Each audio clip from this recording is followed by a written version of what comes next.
রসুলের গ্রামের নাম বিবাক্কা। বলেন কি? নবীজির গ্রামের নাম, আমাদের এই গ্রামের নাম কি? তার আরো গ্রাম আছে না? নবী আপনার গ্রামের নাম কি? কোরআনের আয়াতে বলা হচ্ছে বিবাক্কা। এটা বাক্কা শহর, কাবা শহর, মক্কাতুল মুআজ্জামা, ওয়াহাজাল বালাদিল আমিন। যে জমিনের কসম আল্লাহ পাক নিজে করেছেন, সেই জমিন হচ্ছে আমার নবীর নিজ গ্রাম। তবে নবী ওই গ্রামে এসেছেন কোথা থেকে? মিনাল্লাহ, আল্লাহ থেকে। যিনি আল্লাহ থেকে এসেছেন তিনি আবার এই রজবের চাঁদে আল্লাহর হুকুমে আল্লাহর কাছে গিয়েছেন। শুধু যান নেই, উম্মতের জন্য আল্লাহর পক্ষ থেকে তোফা হিসাবে 50 থেকে 5 ওয়াক্ত নামাজ হাদিয়ে দিয়ে উম্মতকে ধন্য করেছেন। সুবহানাল্লাহ।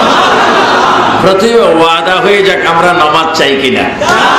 ডাইন হাতটা তোলেন। ডাইন হাতে আঙ্গুল কয়টা? নামাজ কয় ওয়াক্ত? রাসূল করিম সাল্লাল্লাহু আলাইহি ওয়াসাল্লামকে উনি ঘুমাচ্ছেন। আমাদের ঘুম যাইলে ওযু ভেঙে যায়, আমাদের ঘুম গেলে কিছু দেখা যায় না। ঘুম মৃত্যুর অর্ধেক। কিন্তু প্রিয় নবী ঘুমাচ্ছেন খানে কাবার পাশে, হযরত উম্মে হানি রাদিয়াল্লাহু তাআলা আনহার কক্ষে রাসূল ঘুমাচ্ছেন। আর আল্লাহ পাক রাসূলের কাছে দাওয়াত পাঠাচ্ছেন। ঘটনা যদিও আগের, রাতটা ছিল এই রাত। এজন্য আজকে যারা এই রাত পেয়েছেন, আপনাদের অনেকের মা নেই, বাবা নেই, হয়তো দাদা দাদি, নানা নানি, শ্বশুর শাশুড়ি, আপন বড় ভাই, ছোট ভাই, বোন, চাচি, খালা, ফুফু, বুড়ামা, ডরমা, বড় মা, খুল্লাবা, ছোট বাবা যাদের নেই, বিশেষ করে মা নাই, বাবা নাই, আল্লাহর হস্তে মেরাজকে সম্মান করে আজকে নফল ইবাদত করে, জিকির করে, দুরূদ শরীফ পড়ে একটু কবরের পশ্চিম পাড়ে গিয়ে যদি দাঁড়াইবার একটু সুযোগ হয়, কবরের পশ্চিম পাড়ে গিয়ে দাঁড়িয়ে একটু জিয়ারত করে দোয়া করবেন, নবীর উসিলা ধরে ইনশাআল্লাহ মা বাবার কবরটা আল্লাহ জান্নাত বানাবেন। আপনাকে জিয়ারতের বিপক্ষে না পক্ষে? আমরা কি জিয়ারত চাই না? আজকে জিয়ারত করবেন। খুব মকবুলি রাত, মেরাজের রাত। এটা এমন এক নবীর মেরাজ, যে নবী না হলে কোন নবী হতো না। বোমাবাজি চাই না, আমরা নামাজ চাই, রাসূলের গোলাম হতে চাই, আল্লাহর খাঁটি বান্দা হতে চাই, মা বাবার সৎ পুত্র হতে চাই, ঈমান নিয়ে রাসূল দেখে দেখে কবরে যেতে চাই। ঠিক কিনা? আরো যেমন ঠিক কিনা? নামাজ পড়বা আমার ছাত্র বাবারা, তোমরা যারা 25, 26, 30 বছরের ছেলে, তোমরা আমার সন্তানের মতো। তোমরা মনে করো না হুজুরকে জোয়ান দেখা যায়, তোমাদের তো আমি দাদাও নানাও। আমি একদিকে দাদা আল্লাহ আমাকে করেছেন, অন্যদিকে নানাও করেছেন। এজন্য তোমাদের কাছে আমি অনুরোধ করব, যারা নাতি সমতুল্য, ছেলে সমতুল্য, তোমাদের পায়ে ধরে এই মেরাজের নবীর রাত্রে বলবো 5 ওয়াক্ত নামাজ পড়বে, মা বাবাকে মানবে, কোরআন শরীফ পড়বে, জিকির করবে, গভীর রজনীতে আল্লাহর কাছে কেঁদে কেঁদে সাহায্য চাইবে, নবীকে উসিলা করবে, ওলি আল্লাহদেরকে উসিলা করবে, কোরআন হাদিসকে উসিলা করে আল্লাহর কাছে কাঁদো, আল্লাহ তোমার ফরিয়াদ কবুল করবে। জোরে বলুন সুবহানাল্লাহ। দিনের মকসুদ পূরণ করার মালিককে আল্লাহ। বান্দা কাঁদবে কার কাছে? আজকে আমরা মুনাজাতে কাঁদতে চাই কি চাই না? প্রিয় নবী মেরাজ নবী সাল্লাল্লাহু আলাইহি ওয়াসাল্লাম মাহফিল। মক্কার জমিন থেকে রাসূলের মেরাজ শুরু হবে। তার আগেও অনেকে মেরাজ চেয়েছিলেন, আল্লাহর দিদার চেয়েছিলেন, কিন্তু আল্লাহ তাদেরকে দেখা দেননি। আমি ফিলিস্তিনে যখন গিয়েছিলাম বাইতুল মুকাদ্দাস যাওয়ার পথে, আল্লাহ কোরআনে বলেন আসরা বিআবদিহি লাইলাম মিনাল মসজিদিল হারাম মক্কা শরীফ ইলাল মসজিদিল আকসা। এই যে আকসার কথা কোরআনে বলেছেন, আল্লাহ পাক আমাকে 3 বার আকসার মধ্যে নিয়েছেন, যেখানে আমার রসুল দাঁড়িয়ে দাঁড়িয়ে সমস্ত নবীদেরকে ইমামতি করে নামাজ পড়িয়েছেন, সেই জায়গায় আল্লাহ পাক আমাকে কয়েকবার নফল নামাজ পড়ার সুযোগ দিয়েছেন। সেই জায়গায় গেলে আল্লাহু আকবার, সেই দৃশ্য, সে অবস্থা, সেই রকম কি দিয়ে আল্লাহর নেয়ামত, এটা বলার মতো নয়। আমার প্রিয় নবী মুহাম্মদ রাসূলুল্লাহ সাল্লাল্লাহু আলাইহি ওয়াসাল্লাম সেই আকসায় সমস্ত নবীদেরকে নামাজ পড়িয়েছেন। আকসাতে যাওয়ার 35 কিলো পূর্বে বিশাল একটা কবরস্থান রয়েছে। ওই কবরস্থান প্রায় 13 মাইল বাই 13 মাইল বিশাল কবরস্থান। সেই কবরস্থানের দক্ষিণ পাশে একটু উঁচু জায়গার মধ্যে শুয়ে আছেন হযরতে মূসা কালিমুল্লাহ। চিৎকার দিয়ে বলুন সুবহানাল্লাহ। নাম কি? যিনি সকলের প্রাণ যিনি নেন, যার নাম আজরাইল ইসলাম, যিনি আজরাইল ইসলামকে থাপ্পড় দিতে দ্বিধাবোধ করেন। সকলের প্রাণ নিয়ে যান, যিনি প্রাণ নেন, তার নাম কি? আর আজরাইলকে মূসা ইসলাম কি করেছেন? এখন দেখেন তার ক্ষমতা কত, কত মজবুতময় ক্ষমতা। হযরতে মূসা কালিমুল্লাহ তিনি বড় একজন নবী ছিলেন, জলিল কদর নবী ছিলেন। এবং আসমানে একখানা কিতাবও তিনি পেয়েছেন, যে কিতাব ছিল তাওরাত। ওই কিতাবটা স্থানান্তর করতে 70টি ওটের প্রয়োজন হতো। এত বিশাল তাওরাত কিতাব আল্লাহ পাক তার উপর নাযিল করেছেন। হযরতে মূসা কালিমুল্লাহ আলাইহিস সালাম তিনি আল্লাহকে দেখার জন্য প্রার্থনা করেছেন। আমার সুন্নি ভাইয়েরা, শীতলপুর সীতাকুণ্ডের ভাইয়েরা, বিভিন্ন এলাকার থেকে আগত ভাইয়েরা, মূসা কালিমুল্লাহ জলিল কদর পয়গম্বর আল্লাহকে দেখার জন্য প্রার্থনা করেছেন। অথচ তিনি প্রার্থনা করেই গিয়েছেন, কিন্তু আল্লাহ দেখা তার পক্ষে সম্ভব হয়নি। কেন? আল্লাহকে দেখার মতো যে চোখ পাওয়ার, সেই পাওয়ার আল্লাহ পাক মূসা কালিমুল্লাহর চোখে দান করেনি। জোরে বলুন সুবহানাল্লাহ। মূসা কালিমুল্লাহ তার ভাষায়, কোরআনের ভাষায়, আরবি, তিনি তার ভাষায় আল্লাহকে ডাক দিলেন এই বলে, রব্বি আরিনি, হে প্রভু আমি কালিমুল্লাহ আপনাকে দেখতে চাই। চিৎকার দিয়ে বলুন সুবহানাল্লাহ। কালিমুল্লাহ আল্লাহকে দেখতে চায়, মূসা নবী আল্লাহকে দেখতে চায়। আল্লাহ তো দেখা তো দেননি, সঙ্গে সঙ্গে উত্তর দিয়ে বললেন লান তারানি, তুমি আমাকে দেখবা না, অথবা তুমি আমাকে দেখার সেই চক্ষু তোমার মধ্যে নেই, অথবা তোমাকে আমি দেখা দেব না, কারণ সেই দেখা দেওয়ার সুযোগ এখনো পাইনি। জোরে বলুন না সুবহানাল্লাহ। তো মূসা কালিমুল্লাহর ইবাদত কোনো কম ছিল? তিনি কি ছিলেন? নবী ছিলেন, যার সম্মানে আল্লাহ পাক নীল নদীর উপরে ব্রিজ করে দিয়েছেন, রডবিহীন, সিমেন্টবিহীন, বালুবিহীন। রড আল্লাহ পাক এত সুন্দর ব্রিজ করে দিয়েছেন মূসা কালিমুল্লাহর উপর। তিনি দল বল নিয়ে ওই জায়গাও আমি সফর করে এসেছি, যেখান দিয়ে মূসা আলাইহিস সালাম আসওয়া দিয়ে বাড়ি দেওয়ার পরে পানি 2 ভাগ হয়ে সেখান দিয়ে রাস্তা হয়ে গেল। সেই রাস্তার জায়গাটা এখনো সেখানে বিদ্যমান, যেখানে ফেরাউনকে আল্লাহ পাক পানি খাবিয়ে খাবিয়ে ফেরাউনকে শেষ করে দিলেন। সেই ফেরাউন জালিমের লাশ এখনো পর্যন্ত মিশরের মধ্যে আছে। মাটিও তাকে গছে না, পানিও তাকে খায় না, কারণ মাটি পানি বলে তোকে হজম করলে আমরা আযাবের মধ্যে ভোগ করতে হবে, তোর মতো বেঈমানকে খাওয়া আমাদের পক্ষে সম্ভব নয়। ফেরাউনকে আমি অনেক চেষ্টা করেছিলাম একটা জুতার বাড়ি দেওয়ার জন্য, বহু চেষ্টা করেছি, জুতার বাড়িতে দিতে পারিনি। একটু থু মারছি, সেপ মারছি, তো একটা বড় একটা ইবাদত হয়েছে। নমরুদকে দেখিনি, তার বাড়িতে যেখানে সে ঘুমাইতো সেখানে পেশাব করে দিয়ে আসছে। হ্যাঁ, নমরুদ বড় জালিম। আর আবু জেহেলের বাড়িতে তো প্রায় পায়খানা করার সুযোগ হয়। আপনারা যারা মক্কায় যাবেন, একবারে আবু জেহেলের পায়খানাগুলোর মধ্যে একটু না একটু চেষ্টা করবেন পায়খানা করে দেন, তবু আপনার হজটা বেশি কবুল হবে।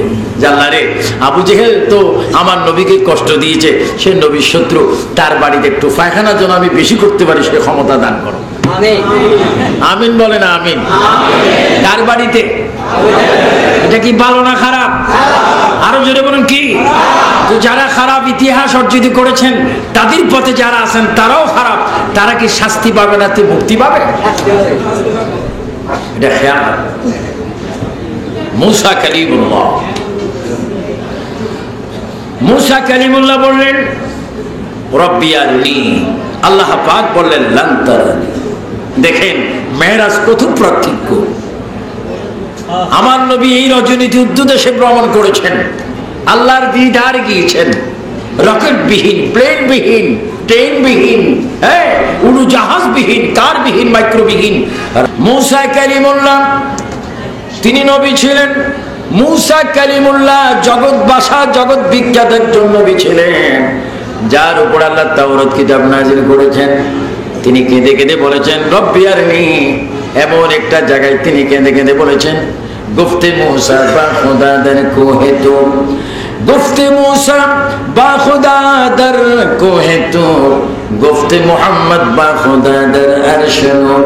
মুসা নবীর কালাম হয়, মুসা নবীর কথা হয়, মুসা নবীর আলোচনা হয় জমিনে কুহুতুর পাহাড়ে, আর আমার আপনার নবীর আলোচনা হয় আরশ আজিমের উপরে। জোরে বলুন সুবহানাল্লাহ, উচ্চ স্বরে বলুন ইয়া রাসূলুল্লাহ, আরো জোরে। আমরা নবীর মেরাজ চাই কিনা? সেই মেরাজে নামাজ আছে কিনা? কবি বলেন গুফতে মুসা বা খুদা দর কোহে তু, গুফতে মুহাম্মদ বা খুদা দর আরশ নূর। এই যে কোহে তুর পাহাড়টির কথা আমি বললাম আমার ভাইয়ের, আমি নিজে সেই পাহাড়ে আল্লাহ আমাকে 3 বার নিয়েছেন। এই পাহাড়টা এমন একটি পাহাড় সুরমার কালার, যে পাহাড়ের উপর আল্লাহর নূরের তাজাল্লি পড়েছে। কিতাবের কথা এক কথা, শোনা কথা আর কথা, কিন্তু বাস্তব তো আমি দেখে এসেছি। আল্লাহর প্রিয় নবী, আল্লাহর একজন পয়গম্বর, জালিল কদর পয়গম্বর মুসা কালিমুল্লাহ, আল্লাহকে দেখার জন্য, আল্লাহর মেরাজ পাওয়ার জন্য তিনি কেঁদে কেঁদে বলেছিলেন রব্বি আরনি, হে প্রভু তুমি আমাকে দেখা দাও, হে প্রভু তুমি আমাকে সাক্ষাৎ দাও। তুমি আমাকে নবুয়তি দিয়েছো, তুমি আমাকে আসওয়া দিয়েছো, তুমি আমাকে তাওরাত দিয়েছো, তুমি কওমের জন্য আমাকে নবী করেছো। আয় আল্লাহ, আমি যখন চাই তুমি আমার সাথে তখনই কথা বলো, কিন্তু বড় মন বড় ব্যথা, কোনদিন তুমি কেমন আমি তোমাকে একটা নজর দেখলাম না। রব্বি আরনি, তুমি আমাকে দেখা দাও। আমার আল্লাহ বলে এ মুসা লান তারানি, কখনো তুমি আমাকে দেখবা না দুনিয়ার মধ্যে, কারণ আমি একজনকে দেখা দিয়েছি।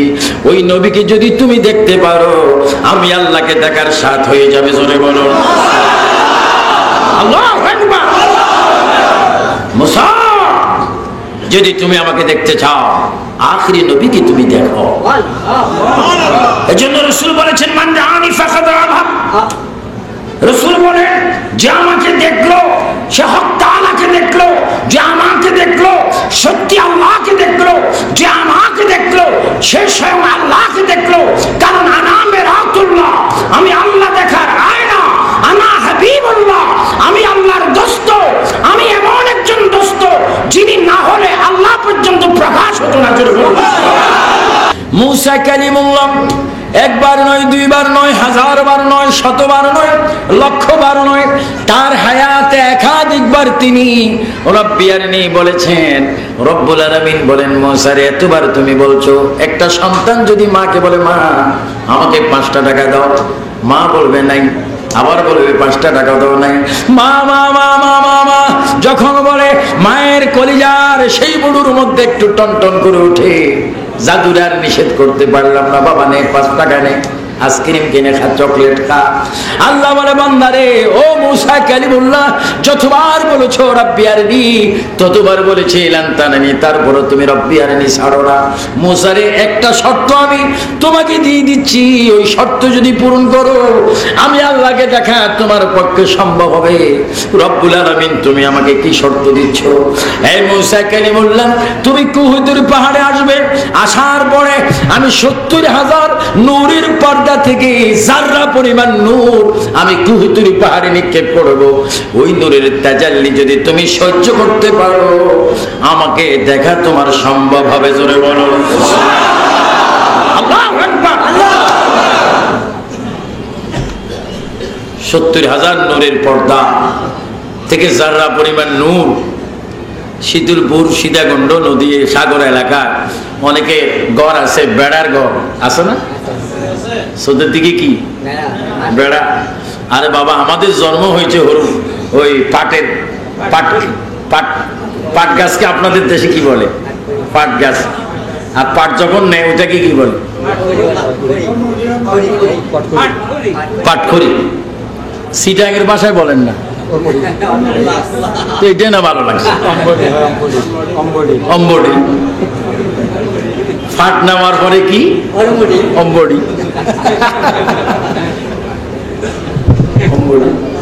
এগুলো বুঝাইতে হবে। এই অম্বডির বেড়া ছিল আমার জন্মের ঘর। আহা, আমার রসুল ছিলেন হীরা মুক্তার মালিক। আর রসুল যে ঘরে এসেছেন সেই ঘরের বিছানা ছিল পাথর, খেজুর পাতা। আমার ভাইয়েরা, ওই দিকে বেড়ার ঘর। পূর্ব দিকে যখন সূর্য উঠে, কোন দিকে?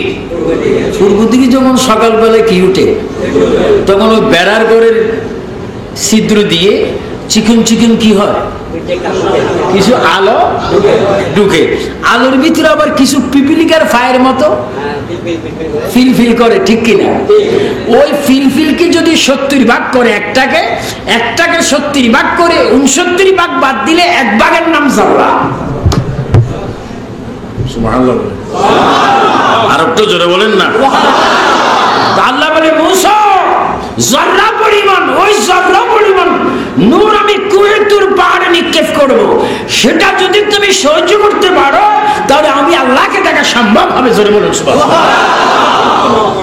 এই মসজিদের ভিতরে মেরাজ আছে কিনা? মেরাজের নাম কি? আরেকজন মেরাজের নাম কি? বলেন আসসালাতু। আমি বলার পরে বলবেন আসসালাতু মেরাজুল মুমিনিন। নামাজ ইমানদারের জন্য কি?